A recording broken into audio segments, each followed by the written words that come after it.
कहते हैं कि किसी भी किए गए अपराध के खुलासे की जिम्मेदारी पुलिस पर होती है, जहां पुलिस पूरी गहनता से मामले की जांच करती है और उसे अपराध के पीड़ित के साथ साथ अपराध को करने वाले को भी धर दबोचती है।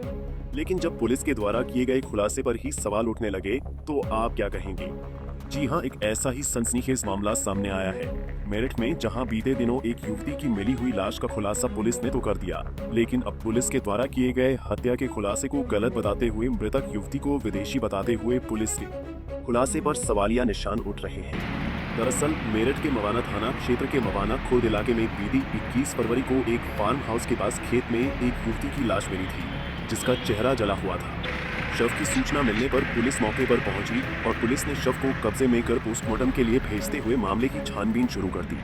वहीं पुलिस ने इस मामले का खुलासा करते हुए बीती 26 फरवरी को 4 आरोपियों को गिरफ्तार किया, जहां पुलिस अधिकारियों ने बताया कि इस हत्याकांड के खुलासे के लिए पुलिस टीमों ने बाकायदा 500 से ज्यादा सीसीटीवी कैमरों को खंगाला गया और उसके बाद मृतक युवती की पहचान दिल्ली के रहने वाली अर्चिता अरोड़ा के रूप में हुई, जहां खुलासे में पुलिस अधिकारियों के द्वारा बताया गया कि मृतका अक्सर मेरठ के एक होटल में आया करती थी और घटना के दिन भी पैसों को लेकर यहां होटल मालिक और उसके साथियों के साथ युवती की कहासुनी हुई, जिसके बाद हत्यारोपियों के द्वारा युवती की हत्या कर उसके शव को ठिकाने लगा दिया गया। खुलासे के दौरान पुलिस ने मृतका का आधार कार्ड भी बरामद किया, जिस पर उसका नाम अर्चिता अरोड़ा दर्शाया गया था। वहीं इस मामले में अब एक नया मोड़ उस वक्त आया जब ये बात सामने आई कि मृतका का दिल्ली की नहीं बल्कि तुर्कमेनिस्तान की रहने वाली मोहब्बत है। मृतका को अपनी बेटी मोहब्बत बताने वाली उसकी मां हमदिनोवा गुलनारा तुर्कमेनिस्तान में रहती हैं और उन्होंने बाकायदा इस मामले में एक पत्र भी तुर्कमेनिस्तान एम्बेसी को भेजा है, जिसके जरिए उन्होंने अपनी बेटी को न्याय दिलाने की गुहार लगाई है। जहां उन्होंने अपने पत्र में इस बात का जिक्र किया कि उनकी बेटी मोहब्बत करीब 15 साल पहले नौकरी के लिए इंडिया गई थी और तभी से वो यहाँ रह रही थी।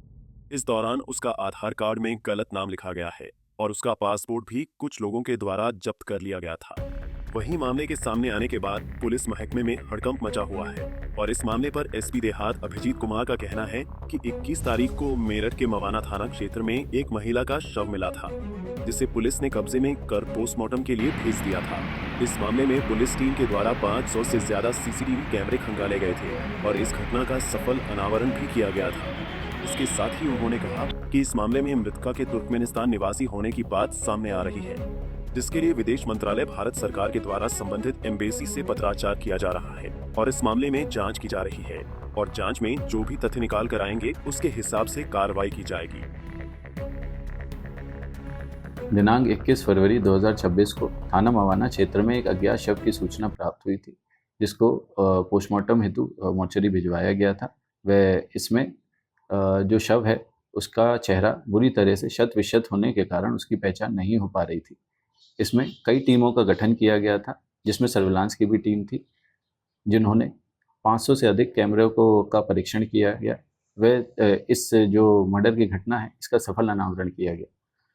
इसमें जो जांच में तथ्य प्रकाश में आ रहे हैं कि ये मृतिका हो सकता है तुर्कमेनिस्तान देश की निवासी हो, जिस संबंध में विदेश मंत्रालय भारत सरकार द्वारा संबंधित एम्बेसी से पत्राचार किया जा रहा है। वह जो भी साक्ष्य प्रकाश में आएंगे उनको वेरीफाई किया जाएगा और इसमें जो है विधि संगत कार्रवाई आगे अमल में लाई जाएगी। ऐसे में अब कई तरह के सवाल उठ रहे हैं। सवाल ये कि आखिर पुलिस ने शुरुआत में ऐसी जांच क्यों की जो गलत होती हुई दिख रही है। सवाल ये भी कि क्या पुलिस इतनी जल्दी में खुलासा करने के चक्कर में कहीं गलत तरीके से तो जांच नहीं हुई। पुलिस या कार्रवाई पर अब सवाल उठ रहे हैं। पंजाब केसरी टीवी के लिए मेरठ से आदिल रहमान की रिपोर्ट। हमसे जुड़े रहने के लिए हमारे YouTube चैनल को सब्सक्राइब करें और नई वीडियो की नोटिफिकेशन के लिए बेल आइकॉन को दबाएं। अगर आप ये वीडियो Facebook पर देख रहे हैं तो लाइक जरूर करें और ज्यादा से ज्यादा शेयर करें। धन्यवाद।